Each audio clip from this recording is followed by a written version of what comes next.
అందరికీ నమస్కారం. ఈరోజు ఐవైఆర్ టాక్స్లో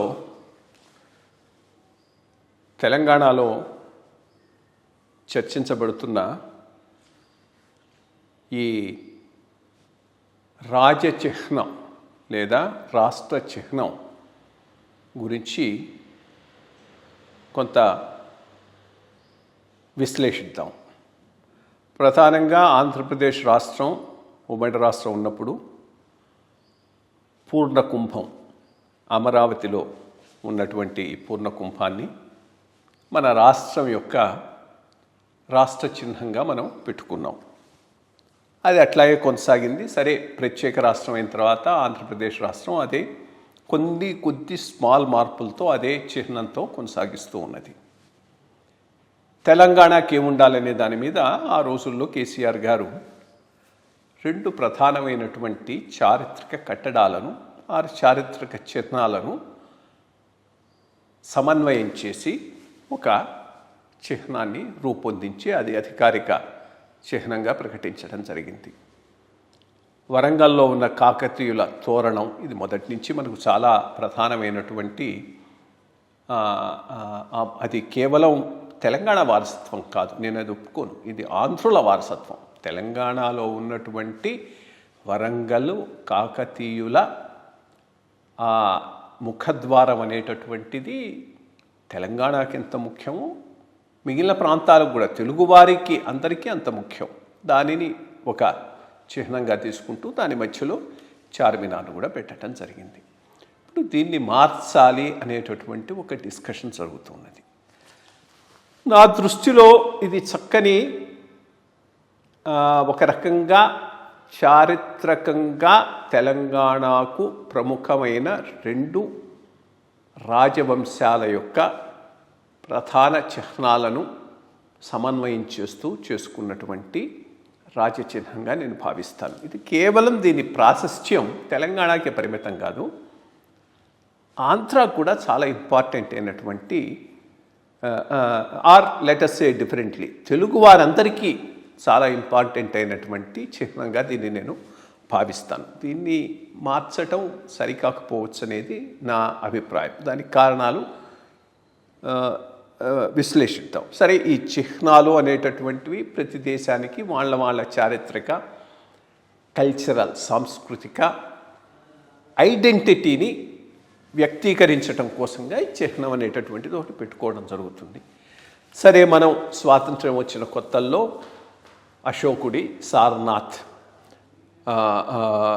వేసినటువంటి ఆ 4 సింహాలను మనకు 3 ఒప్పిస్తే 4వది బ్యాక్ సైడ్లో ఉంటుంది, 4 డైమెన్షనల్గా 3 డైమెన్షనల్గా ఈ చిహ్నాలను, ఆ చిహ్నాన్ని భారతదేశం యొక్క చిహ్నంగా ఆ రోజు నెహ్రూ గారు ప్రకటించడం జరిగింది. దాన్ని అందరూ యాక్సెప్ట్ చేశారు. అదే కంటిన్యూ అవుతున్నది. దీని గురించి ఎటువంటి కాంట్రవర్సీ కూడా లేదు.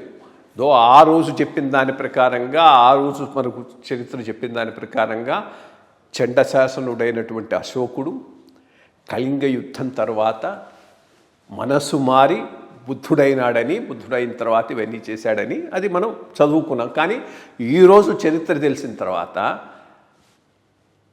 బౌద్ధానికి మారిన తర్వాత కూడా చండ అశోకుడుగానే ఉన్నాడు. బెంగాల్ ప్రాంతంలో చాలా హింసాకాండ నిర్వహించాడు. ఆపైన కళింగలో హింసాకాండ నిర్వహించేటప్పటికి కూడా ఆయన బౌద్ధుడు అనేది మనకు తెలుస్తూ ఉన్నది. బట్ అది ఏది ఏమైనా కానీ మొత్తం మీద అది ఒక జాతీయ చిహ్నంగా మనం అందరం యాక్సెప్ట్ చేసాం. ఇక్కడ ఈ తెలంగాణకు వస్తే మొట్టమొదటిది కాకతీయ తోరణం. ఆంధ్రులు అనే మాట వదిలేద్దాం, ఎందుకంటే ఆంధ్ర అనగానే మళ్ళీ ఆంధ్ర తెలంగాణ అది వస్తుంది. తెలుగువారికి 2 ప్రధానమైనటువంటి రాజవంశాలు ఏవైనా చాలా ముఖ్యమైనవి ఉన్నాయి అంటే కాకతీయులు, విజయనగరం. అఫ్కోర్స్ శాతవాహనులు ఉన్నారు. శాతవాహనులు కొంత ఇది క్రీస్తు శకం బిగినింగు, పూర్వము ఆ ప్రాంతంలో ఉన్నారు కాబట్టి కొద్దిగా డిస్టెంట్ అవుతుంది. కొద్దిగా లేటర్ పీరియడ్లో ఆంధ్రులకు తెలుగువారికి ఒక ఐక్యతను తీసుకొచ్చి ఒక ఐడెంటిటీని ఇచ్చిన 2 ప్రధానమైనటువంటి రాజవంశాలు. ఒకటి కాకతీయ రాజవంశం, రెండోది విజయనగర రాజవంశం. ఆ కాకతీయ రాజవంశం ఓరుగల్లును రాజధానిగా పాలించింది. ఓరుగల్లును రాజధానిగా కేవలం తెలంగాణ ప్రాంతాన్ని పాలించలేదు, ఆంధ్ర ఏరియాలో కూడా చాలా ఏరియాలు, అంటే ఆ సైడ్ తెలుగువారి నివసించేటటువంటి ప్రాంతాన్ని, చాలా ప్రాంతాన్ని వాళ్ళు పాలించారు. వాళ్ళ పాలనా చిహ్నాలు ఇప్పటికి కూడా అక్కడ ఇక్కడ అంతటా ఒప్పిస్తాయి. శైవం ఒక ప్రధానమైనటువంటి హిందూ మతంలో ఒక ప్రధానమైన బ్రాంచ్గా తెలంగాణలో చాలా గట్టిగా నిలదొక్కుకోవటానికి కారణం కాకతీయుల యొక్క పాలనే. సో అటువంటి పాలనకు చిహ్నమైనటువంటి కాకతీయ తోరణం తెలంగాణ చిహ్నంలో లేకపోవటం సరికాదు. కాబట్టి ఇది ఆ రోజు చాలా చక్కగా ఆ చిహ్నాన్ని ఏర్పాటు చేశారు, దాన్ని మార్చాల్సినటువంటి అవసరం ఉండదు అని నేను అనుకుంటున్నాను. సరే, వాళ్ళు ట్రైబల్స్ మీద దాడి చేశారు, ఇచ్చేశారు అంటాం.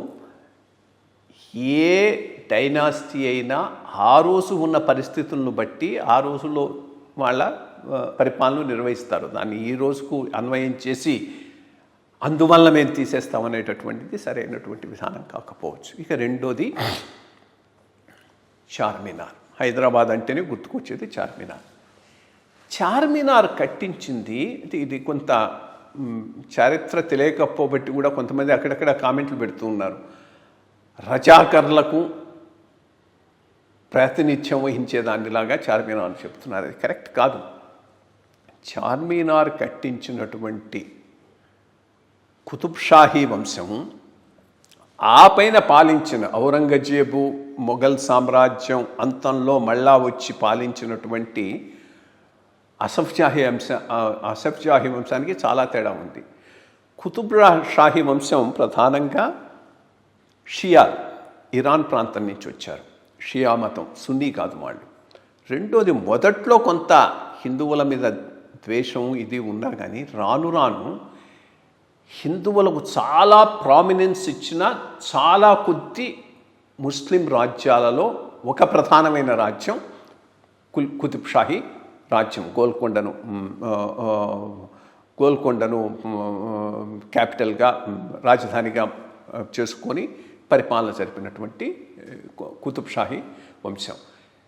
దీంట్లో మూడవ రాజు కులీ కుతుబ్ షా యాక్చువల్గా ఎప్పుడైతే వాళ్ళ అన్న రాజ్యాన్ని తీసుకొని తండ్రిని చంపాడో పరిగెత్తి పారిపోయి విజయనగర రాజ్యం రామరాయలి దగ్గర ఉన్నాడు. అక్కడ తల దాచుకున్నాడు. అక్కడ తెలుగు, సంస్కృతం ఇవన్నీ నేర్చుకొని మళ్ళా తిరిగి ఆ పైన వచ్చి ఇక్కడ పాలన చేశాడు కాబట్టే అతని పాలన చాలా డిస్టింక్ట్లీ హిందువులకు అనుకూలంగా ఉండింది ఆ కాలంలో అనుకూలంగా ఉండేటివి కాదు. చాలామంది తెలుగు రచయితలను ప్రోత్సహించాడు. అంతవరకు పర్షియన్ భాష అధికారిక భాషగా ఉండేది, అప్పటి నుంచి తెలుగు అధికార భాష కావటం జరిగింది. సో చాలా ఇది ఉన్నది. ఆయన చనిపోయినప్పుడు మల్క్యభిరాముడు అని ఆయనకు పేరు కూడా ఉండేది. ఆయన పొగుడుతూ చాటువులు కూడా మన తెలుగు పద్య కవులు చెప్పడం జరిగింది. అటువంటి గొప్ప ప్యాట్రనేజ్ ఇచ్చినటువంటి రాజును కోల్పోయామని చెప్పటం జరిగింది. ఇంకా ఆ పైన వచ్చిన వాళ్ళలో ఇంకా తానాషా సంగతి తెలిసిందే. అక్కన్న మాదన్నలను తన మంత్రుల కింద పెట్టుకున్నాడు. వాళ్ళ ద్వారా భద్రాచలంలో రామాలయ నిర్మాణము, రామదాసం శిక్షించటం, మళ్ళా పార్డన్ చేయటము, ఇదంతా ఆయన కళలో రాముడు లక్ష్మణుడు రావటము, డబ్బులు ఇచ్చాడని చెప్పుకోవటం, ఇదంతా మన హిస్టరీ, మన చరిత్ర ఇది. అది తానీషా పర్వం. తానీషా పీరియడ్లో అక్కన్న మాదన్నలకు చాలా ప్రాధాన్యం ఇస్తున్నాడు. హిందువులందరినీ తన ఎంప్లాయ్మెంట్లో పెట్టుకున్నాడు అనేది ఒక ప్రధానమైన నేరం కింద ఆయన మీద మోపి ఔరంగజేబు దగ్గరికి ఇక్కడ ఉన్నటువంటి ముస్లిం నొబిలిటీ క్యారీ చేయటం జరిగింది. క్యారీ చేశారు కాబట్టి చాలా కారణాలున్నా ఒక కారణం, ఆ రోజు ఔరంగజేబు గోల్కొండ మీద దండయాత్ర జరపడానికి ఇక్కడ హిందువులకు ప్రాధాన్యం ఇస్తున్నారని గోల్కొండ మీద దాడి చేశారు. అంతకుముందు జరిగిన దాడిలో అక్కడ ఉన్నటువంటి హిందూ నోబుల్స్ని అందరినీ చంపేయటం కూడా జరిగింది ఔరంగజేబు తరఫున ఇంకెవరో దాడి జరిపినప్పుడు. అక్కన్నమాదన్ను కూడా చంపేయటం జరిగింది. ఇక శివాజీ ఆయన దక్షిణ భారత చైత్ర యాత్ర అంటే అక్కడ పోయే ఈ మరాఠా ఎంపైర్ ఆ పైన తంజావూరు ఇటువంటి ప్రాంతాల్లో స్థిరపడి అక్కడ రాజ్యాలు ఏర్పాటు చేసిందంటే ఇక్కడ హైదరాబాద్ నుంచి మొదలైంది.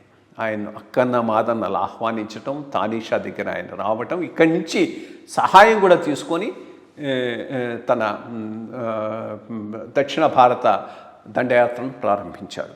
సో ఇన్ని రకాల హిందూ సంస్కృతితో, తెలంగాణ సంస్కృతితో, తెలుగు సంస్కృతితో మమేకమైనటువంటి డైనాసిటీ కుతుబ్ షాహీ డైనాసిటీ. ఇక సరే ఆ పైన వచ్చిన అసఫ్ షాహీ డైనాసిటీ వాళ్ళ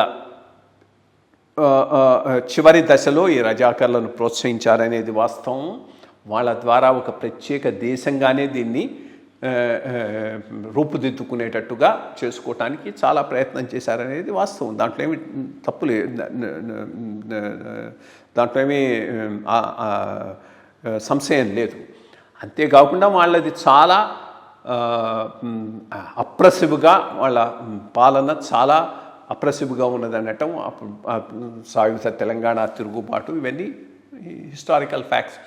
దీనితో ముడివడి ఉన్న ఏదైనా చిహ్నం ఉంటే అది వద్దనుకోవటంలో సమంజసం ఉంది. కానీ కులీ కుతుబ్ షా పీరియడ్కు, హిందువులకు ప్రాధాన్యం ఇచ్చిన పీరియడ్కు, తెలంగాణ ఆంధ్ర ఏరియాలంతా, ఇన్ఫ్యాక్ట్ కూచిపూడి డ్యాన్స్ను కూడా వాళ్ళు బాగా ఎంకరేజ్ చేశారు. దానికోసంగా మాన్యాలు ఇచ్చినటువంటి ప్రభుత్వం కులీ కుతుబ్ షాల ప్రభుత్వం. సో అటువంటి ఈ రెండు చిహ్నాలను కంబైన్ చేస్తూ ఉన్నటువంటి ఈ చక్కటి తెలంగాణ చిహ్నం అదే రకంగా కంటిన్యూ చేసుకోవటమే బెటర్. కానీ దీని ప్రాంతంలో ఇంకోటి పెట్టుకోవటం అనేటటువంటిది సమంజసమైన ఆలోచన కాదని నా అభిప్రాయం. Thank you.